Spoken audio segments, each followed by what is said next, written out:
ଓଡ଼ିଆ ମାନଙ୍କର ମଧ୍ୟ ଯାହା ମାନସିକତା ମହାପ୍ରଭୁ ଜରିଆରେ ସେଇଭଳି ଗୋଟେ କଥା ଆଜି ଆମେ ଶୁଣିବା।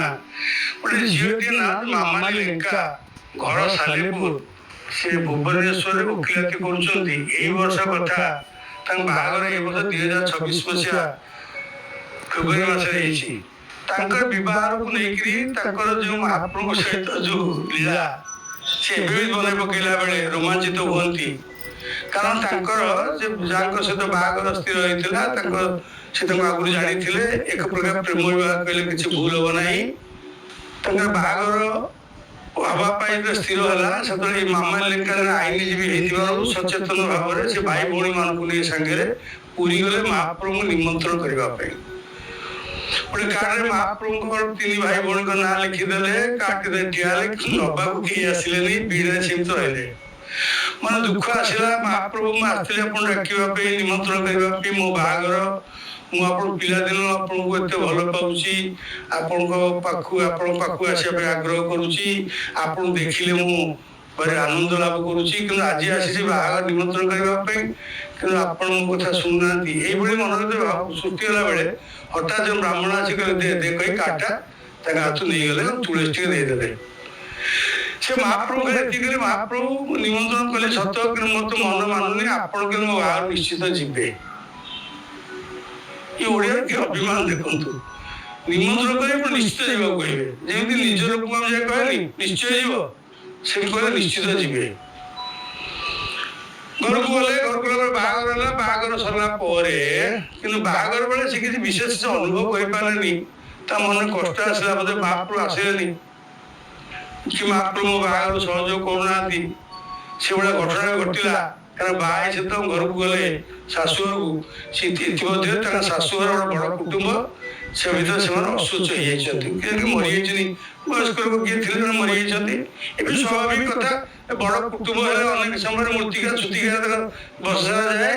ଇଏ ତ ବଡ଼ କୁଟୁମ୍ବରେ ବାହା ହେଲେ, ବାହା ହେଲା ପରେ ତାଙ୍କର ମୂର୍ତ୍ତିକା ଗୋଟେ କଣ ହେଇଗଲା। ସେଇଦିନ ପହଞ୍ଚିଲା ପରେ କୁଟୁମ୍ବରେ ନିଜର କେହି ନହେଲେ ତ କୁଟୁମ୍ବ ହେଲେ ତ ପାଇବାକୁ ହବ। ଭୋଜି ଭାତ କିଛି ହେଲାନି, ତାଙ୍କ ମନ ଦୁଃଖ ହେଲା। ଇଏ ତ ବାହା ହେଇ ଯାଆନ୍ତି, ବାହା ହେଇ ଶାଶୁଘର ଯାଆନ୍ତି, ମନ କଷ୍ଟ ଅଛି ଯେ ମହାପ୍ରଭୁ ଏତିକି କହିଥିଲି, କଣ ଏମିତି ଅସୁବିଧା ହେଲା, ବାଟରେ କଣ ଖବର ଆସିଲା ଯେ ମୂର୍ତ୍ତି ଗାଇଲେ ବୋଲି, ଆଉ ମୁଁ ତ ଆଉ ତାଙ୍କର ରହିପାରିବିନି, କଣ କରିବି। ଗଲାବେଳକୁ ତାଙ୍କ ସ୍ୱାମୀଙ୍କ ଘରେ ସେ ଗୋଟେ ବିରାଟ ଜଗନ୍ନାଥଙ୍କ ଫଟୋ ଫ୍ରେମ୍ ହେଇକି ମରା ହେଇଥିଲା ଦେଖିଲେ, ଏବଂ ତାଙ୍କର ଚାହୁଁ ଆଖି ଛଳ ଛଳ ହେଇଗଲା। କାରଣ ସେ ଫଟୋଟିକୁ ବିବାହ ବହୁତ କିଛି ମାସ ପୂର୍ବରୁ ସେ ତା ସ୍ୱାମୀକୁ ଦେଇଥିଲେ। ଇଏ ମୋର ଇଷ୍ଟ, ୟାକୁ ତମେ ଆଗ ନେଇଯାଅ। ସେ ଫଟୋଟି ଗୋଟେ ସୁନ୍ଦର ଫ୍ରେମ୍ ବାଇଣ୍ଡିଂ କରିକି ସେ ଘରେ ମାରିଛନ୍ତି। ଯେତେବେଳେ ତାଙ୍କ ପତ୍ନୀ ଭାଇ ପତ୍ନୀ ନେଇଛନ୍ତି, ସେ କଣ ମାରିବେ, ମାରିଛନ୍ତି। ଇଏ ଚାହିଁଦେଲେ ସେଇ ଫଟୋ, ଆଖି ଛଳ ଛଳ ହେଇଗଲା। ମହାପ୍ରଭୁ ଆପଣ ଅଛନ୍ତି, ମୁଁ ମିଛ ଭାବୁଥିଲି ଆପଣ ମୋ ପାଇଁ ନାହାନ୍ତି ବୋଲି, ମତେ ଆପଣ ଦର୍ଶନ ଦେଲେ, ଠିକ ଅଛି କହି ଯେହେତୁ ମୂର୍ତ୍ତିକା ହେଇଯାଇଛି, ଇଏ ବଡ଼ ଲୋକ ହେଇଛି ଝିଅଟି, ଇଏ ରହିପାରିବନି, ଇଏ ପଳେଇ ଆସିଲା ଭୁବନେଶ୍ୱର। ତା ମୂର୍ତ୍ତିକା ଗଲା, ମୂର୍ତ୍ତିକା ଗଲା ପରେ ଗାଁକୁ ଗଲେ, ଭୋଜିଭାତ ହେଲା।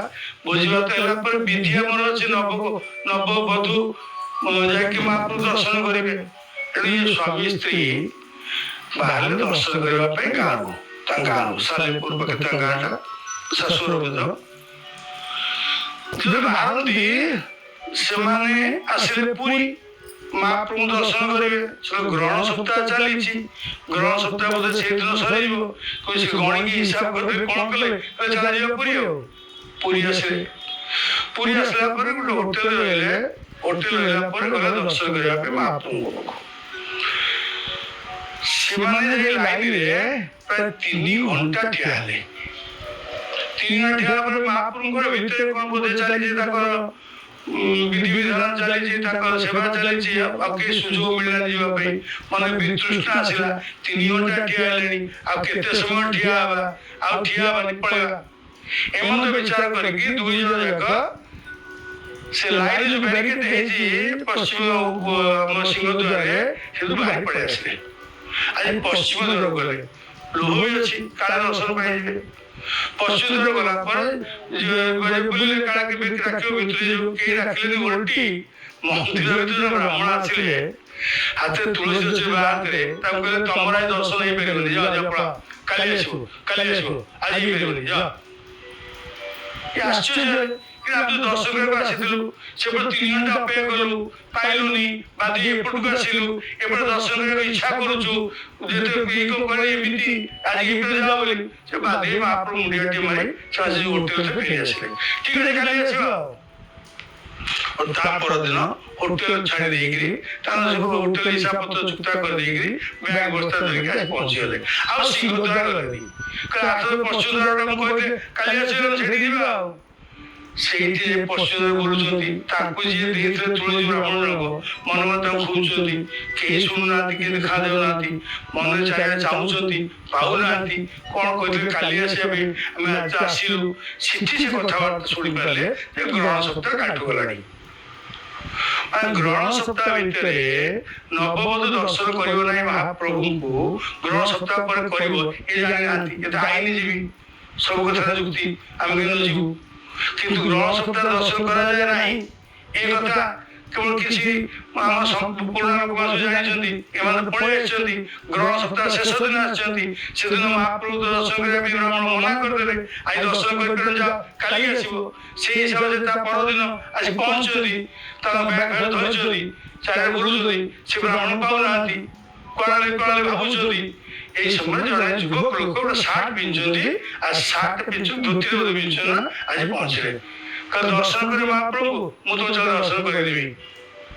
ଏগুলো ঠিক ଅଛି, ଆମେ ତ ଠିଆ 15 ମିନିଟ୍ କାଳ କିଏ ଆସୁନାହାନ୍ତି, ଯଦି ଦର୍ଶନ କରିଦେବେ ବହୁତ ଭଲ କଥା। କହିଲେ ବ୍ୟାଗ ଭଲ ଶୋଥୁଅ, ନେଇକି ସେ ଯୋଉ ଇଏ ରୁମ୍ରେ ଶୋଥୁଅ, ଯୋଉ ଜିନିଷ ପତ୍ର ଯୋଉ ଖୋଜୁଛନ୍ତି ରଖ ନେଇକି। ଇଏ ନେଇକି ଜିନିଷ ପତ୍ର ଗୋଟେ ଥୋଇଦେଲେ, ଯୋଉ ବ୍ୟାଗ ଥିଲା ଥୋଇଦେଲେ, ଟୋକନ ଆଣିଲେ, ଟୋକନ ଚାରିଆଡ଼େ ଚାହିଁଲେ, ସେ ଦେଖାଯାଉନି କେହି। ହଠାତ୍ ପଛପଟୁ ସେ ଯୋଉ ଯିଏ କହିଥିଲେ ବ୍ୟାଗ ଥୋଇଦେବେ, ଆସି ଆସ। ଏ ଆଶ୍ଚର୍ଯ୍ୟ ହେଲେ, ଯୋଉ ଭିଆଇପି ଗେଟ୍ ଗୋଟେ କରାଯାଇଛି ଆଜିକାଲି, ଯାହାକି ସମସ୍ତଙ୍କ ଅସନ୍ତୋଷର କାରଣ, ସେ ଭିଆଇପି ଗେଟ୍ ବାଟେ ତାକୁ ନେଇଗଲେ ସିଧା ଯାଇକିରି ଭିତର ଗେଟ୍ ପାଖେ ଠିଆ କରାଇଲେ। କହିଲେ ଦର୍ଶନ କର। ଇଏ ଦର୍ଶନ କରୁଛନ୍ତି ମହାପ୍ରଭୁ ଭିତର ଘାଟ ପାଖରେ, ଜଗନ୍ନାଥ, ବଳଭଦ୍ର, ସୁଭଦ୍ରା, ସୁଦର୍ଶନ, ଶତ୍ରୁଘ୍ନ ମୂର୍ତ୍ତି କେବଳ ଭିତର ଘାଟ ପାଖରେ ଦେଖିବାର ସୁଯୋଗ ମିଳୁଛି।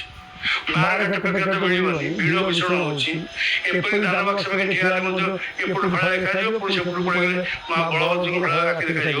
ସମ୍ପୂର୍ଣ୍ଣ ଚତୁର୍ଦ୍ଧା ମୂର୍ତ୍ତିଙ୍କୁ ଦର୍ଶନ କରିବା ବର୍ତ୍ତମାନ ବିଡ଼ମ୍ବନାର ବିଷୟ ହେଇଛି, କିନ୍ତୁ ଭିତର ଘାଟ ପାଖେ ଠିଆ ହେଲେ ଦର୍ଶନ କରିବା ସମ୍ଭବ ହେଉଛି। ଭିତର ଘାଟ ପାଖେ ଠିଆ ହେଲେ ଦର୍ଶନ କଲେ, ଦର୍ଶନ କରି ଯାହା ମନ କଥା କହିବା କଥା କହିଲେ, କହି ବୁଲି ପଡ଼ିଲା ପରେ ସେ ଲୋକଟେ ଯାଆନ୍ତି।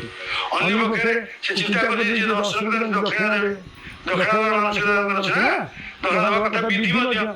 ଆଉ ଦେଖିଲେ ପାଇଲେନି, ଚାରିପଟେ ବୁଲିଲେ, ଆସି ଲକ୍ଷ୍ମୀଙ୍କୁ ଦର୍ଶନ କଲେ, ଲକ୍ଷ୍ମୀ ମନ୍ଦିରରେ ପୂଜା କରୁଥିଲେ, ଶଙ୍ଖା ସିନ୍ଦୁର ଦେଲେ, ଦିଆଯାଏ ନବବଧୂ ଦେଖିଲେ ସେମାନେ ଜାଣିଯାଆନ୍ତି ନବବଧୂ ବୋଲି। ଶଙ୍ଖା ସିନ୍ଦୁର ଦେଲେ, ଇଏ ପଇସା ଦେବାକୁ ଚିନ୍ତା କଲେ, ସେ କିଛି କହିଲେନି। ଯଦି ଅନ୍ୟମାନଙ୍କୁ ଡିମାଣ୍ଡ କରିଦେଲେ ଆମର ପ୍ରବାଦ ଅଛି ଲକ୍ଷ୍ମୀ ମନ୍ଦିରରେ ଏତେ ଟଙ୍କା ଦିଅ ସେତେ ଟଙ୍କା ଦିଅ କହନ୍ତି, ଏବଂ ପାଟି ଫିଟେଇଲେନି। ଇଏ କ'ଣ ଅଳ୍ପ କିଛି ପଇସା ଦେଲେ, ସେ ଆନନ୍ଦ ରଖିଲେ, ଶଙ୍ଖା ସିନ୍ଦୁର ଦେଲେ, ଦେଇ ତାଙ୍କୁ ଖୋଜି ଖୋଜି ଆଉ ମନ୍ଦିରରେ ପାଇଲେ ନାହିଁ। ଆଜି ମାମାଲିକ ଯଦି ପଚରାଯାଏ ଯେ ଆପଣଙ୍କୁ ଦର୍ଶନ କିଏ କରେଇଲା, ସେ ଆଶ୍ଚର୍ଯ୍ୟ ହୁଅନ୍ତି। ମନା କିଏ କଲା, ଦର୍ଶନ କିଏ କରେଇଲା, ଆଉ ମୋ ବାହାଘରରେ ଏତେ ଖେଳ କିଏ କରେଇଲା, ଏବଂ ମୋତେ ଏ ସମସ୍ତ ଅସୁବିଧାରୁ ଉଦ୍ଧାର କିଏ କଲା। ଏ ଜଗନ୍ନାଥ ମହାପ୍ରଭୁଙ୍କର ଅସ୍ମିତା, ଜଗନ୍ନାଥ ମହାପ୍ରଭୁଙ୍କ ମାୟା, ଜଗନ୍ନାଥ ମହାପ୍ରଭୁଙ୍କ ଖେଳ। ଯିଏ ଓଡ଼ିଆ ତାକୁ ଯିଏ ଭଲ ପାଏ ନା, ଯିଏ ପାଦେ ତରକାରୀ ସମସ୍ତ ଅସୁବିଧାରୁ ଉଦ୍ଧାର କିଏ କଲା। ଏ ଜଗନ୍ନାଥ ମହାପ୍ରଭୁଙ୍କର ଅସ୍ମିତା, ଜଗନ୍ନାଥ ମହାପ୍ରଭୁଙ୍କ ମାୟା, ଜଗନ୍ନାଥ ମହାପ୍ରଭୁଙ୍କ ଖେଳ। ଯିଏ ଓଡ଼ିଆ ତାକୁ ଯିଏ ଭଲ ପାଏ ନା, ଯିଏ ପାଦେ ତରକାରୀ ଆଗେଇ ଯାଏ ନା, ସେ 10 ପାଦ ଆଗେଇ ଆସନ୍ତି। ଇଏ ହେଉଛି ଆମର ଜଗନ୍ନାଥ, ଇଏ ହେଉଛି ଆମର ଇଷ୍ଟ, ସିଏ ହେଉଛି ସର୍ବସ୍ୱ, ସର୍ବସର୍ବ ଶିବତାର ଭୂତାଦି ଦୁର୍ଗଭୟ। ସିଏ ହେଉଛି ଆମର ସବୁ। ମହାପ୍ରଭୁ ଜଗନ୍ନାଥ ଯେ ଓଡ଼ିଆଙ୍କ ପ୍ରାଣ, ଓଡ଼ିଆ ଯେ ଜଗନ୍ନାଥଙ୍କୁ ଛାଡ଼ି ତିଷ୍ଠି ପାରିବେ ନାହିଁ, ବଞ୍ଚିପାରିବେ ନାହିଁ, ଭାବିପାରିବେ ନାହିଁ। ଓଡ଼ିଆ ଅସ୍ମିତା ହେଉଛି ଜଗନ୍ନାଥ। ସେଇଥିପାଇଁ ତ ମାମାଲିକା ଭଳି ଜଣେ ଯୁବତୀ ଯେ ଓକିଲାତି କରୁଛନ୍ତି, ସେ ସମ୍ପୂର୍ଣ୍ଣ ସମର୍ପିତ ହୋଇଛନ୍ତି ମହାପ୍ରଭୁଙ୍କ ପାଖରେ। ମହାପ୍ରଭୁ ଦର୍ଶନ କରିବାକୁ ଯାଇଥିଲେ, ଦର୍ଶନ ମନା କିଏ କଲା ଏବଂ ତାପରେ ଡାକି କିଏ ଦର୍ଶନ କରେଇଲା, ସେ ସଂଶୟ ଭିତରେ ଅଛି। ଆଜି ବି ସେ ଅଛନ୍ତି। ଏଇ ତ ଜଗନ୍ନାଥଙ୍କର ତାଙ୍କ ଭକ୍ତଙ୍କ ପ୍ରତି, ତାଙ୍କ ସମର୍ପିତ ବ୍ୟକ୍ତିମାନଙ୍କ ପ୍ରତି ମହାପ୍ରଭୁଙ୍କ ଲୀଳା ଖେଳା। ସେଇଥିପାଇଁ ତ ଓଡ଼ିଆ ଏବେ ବି ଜଗନ୍ନାଥ ମହାପ୍ରଭୁଙ୍କ କଥା ମନେ ପଡ଼ିଗଲେ, ନୀଳଚକ୍ର ଆଖିରେ ଦେଖାଗଲେ। ଏପରିକି ଟିଭି ପରଦାରେ ମହାପ୍ରଭୁ ଦେଖିଦିଏ, ସ୍ୱତଃ ପାଠ୍ୟ ବାହାରି ପଡ଼େ, ଜୟ ଜଗନ୍ନାଥ, ଜୟ ଜଗନ୍ନାଥ, ଜୟ ଜଗନ୍ନାଥ।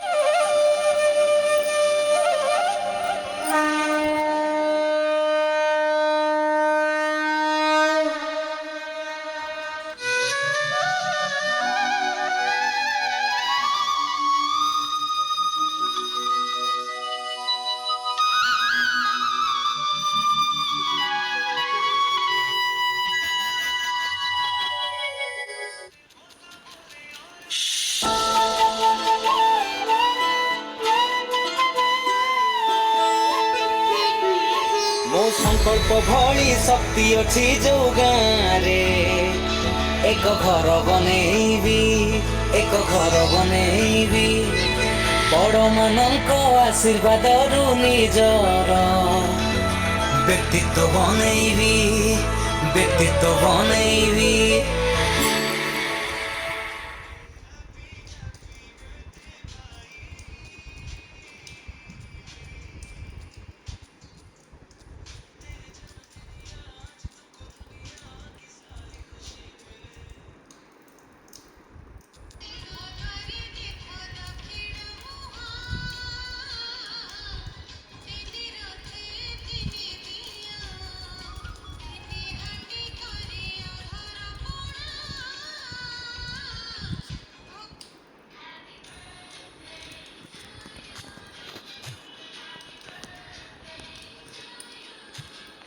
ନମସ୍କାର ଜଗନ୍ନାଥ, କେମିତି ଅଛନ୍ତି ଆପଣ? ଭଲ ଥିବେ, ଖୁସିରେ ଥିବେ, ଗୋଟେ ବିଶ୍ୱାସରେ ଗୋଟେ